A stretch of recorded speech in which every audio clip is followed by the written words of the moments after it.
Hi, Miss Yo Kids. My name is Lydia, and I am a new pastor here at your church. I'm actually your pastor. I am the new pastor of kids and family, and I cannot wait to get to know you all better, and especially get to meet you in person. Hopefully that's not too far away.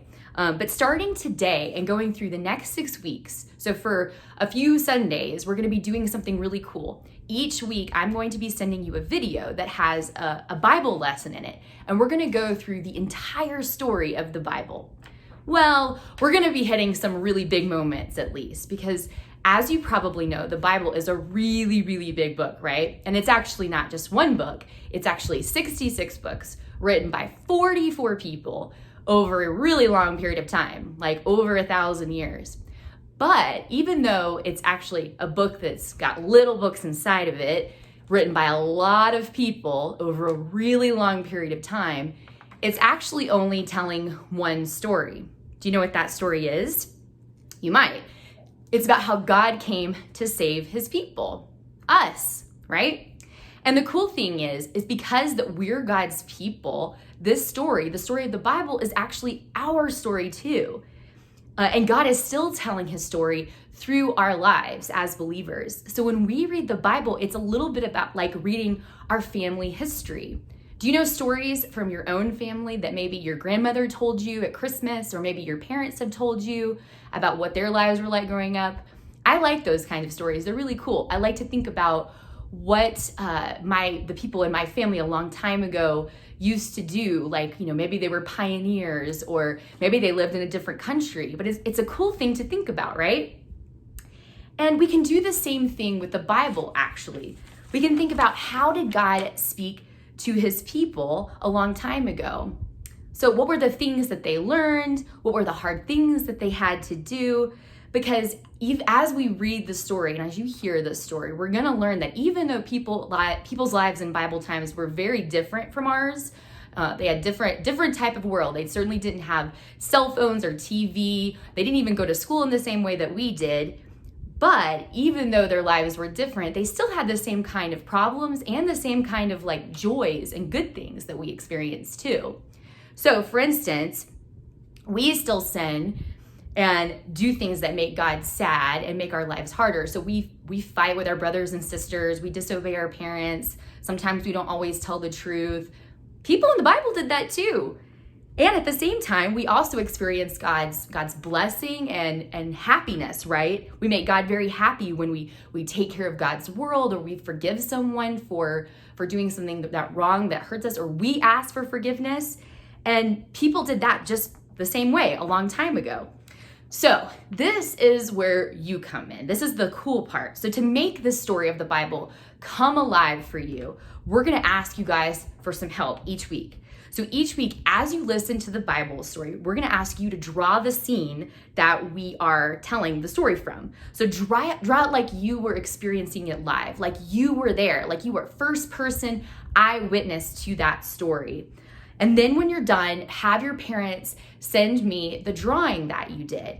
And then after the 6 weeks, we're going to have this really cool artist who goes to our church. Her name is Sydney, and she's going to pull all of our drawings together and make this really, really cool mural. And we're going to put it up on display in the church, and you will be able to see the way the different parts that you drew from. It's going to be really, really neat. So in the end, you will have helped create this entire story of the Bible. And it's going to be really fun to see how we all of our different takes on these Bible stories are.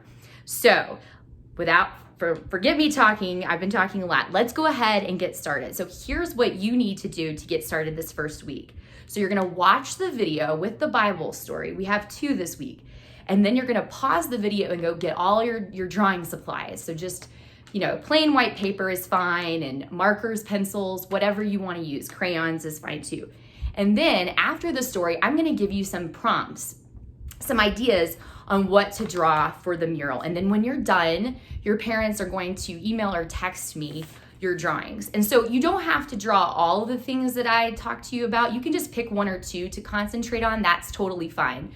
But I just want to emphasize to really, it would be great if you guys would participate, because this is going to be a really fun and exciting project that I think you'll be really proud of, and I think the whole church will enjoy. So I just wanted to say hi, and I hope that you guys have a great time doing this, and I can't wait to see you in person.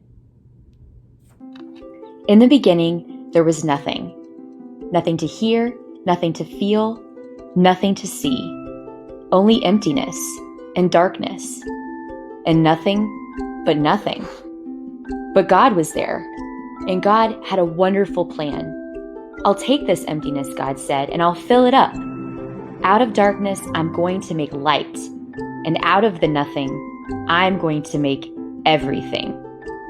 Like a mother bird flutters her wings over her eggs to help her babies hatch, God hovered over the deep, silent darkness. He was making life happen. God spoke, that's all. And whatever he said, it happened. God said, "Hello, light," and light shone into the darkness. God called the light day and the darkness night. "You're good," God said, and they were. Then God said, "Hello, sea, hello, sky," and a great space opened up, wide and deep and high. "You're good," God said, and they were. Then God said, "Hello, land," and there, splashing up through the oceans, came cliffs, mountains, sandy beaches. "You're good," God said, and they were. "Hello, trees," God said, "hello, grass and flowers," and everything everywhere burst into life. He made buds bud, shoots shoot, flowers flower.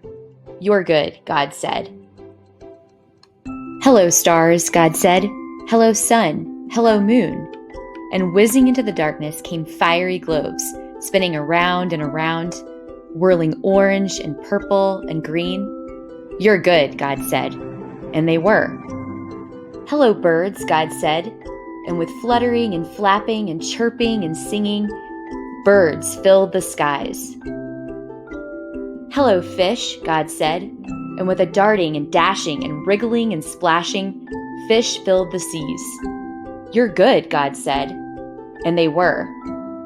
Then God said, "Hello, animals," and everyone came out to embrace their new home. The earth was filled with noisy, growling and gobbling and snapping and snorting and scuffling. "You're good," God said, and they were. God saw all that he had made, and he loved them, and they were lovely because he loved them. But God saved the best for last. From the beginning, God had a shining dream in his heart. He would make people to share his happiness. They would be in his world and would be their perfect home. So God breathed life into Adam and Eve. When they opened their eyes, the first thing they ever saw was God's face. And when God saw them, he was like a new dad. He said, "You look just like me. You're the most beautiful thing I've ever made." God loved them with all of his heart, and they were lovely because he loved them. And Adam and Eve joined in the song of the stars and the streams and the wind and the trees, the wonderful song of love to the one who made them. Their hearts were filled with happiness, and nothing ever made them sad or lonely or sick or afraid. God looked at everything he had made. "Perfect," he said, and it was. But all the stars and the mountains and oceans and galaxies and everything were nothing compared to how much God loved his children. He would move heaven and earth to be near them, always.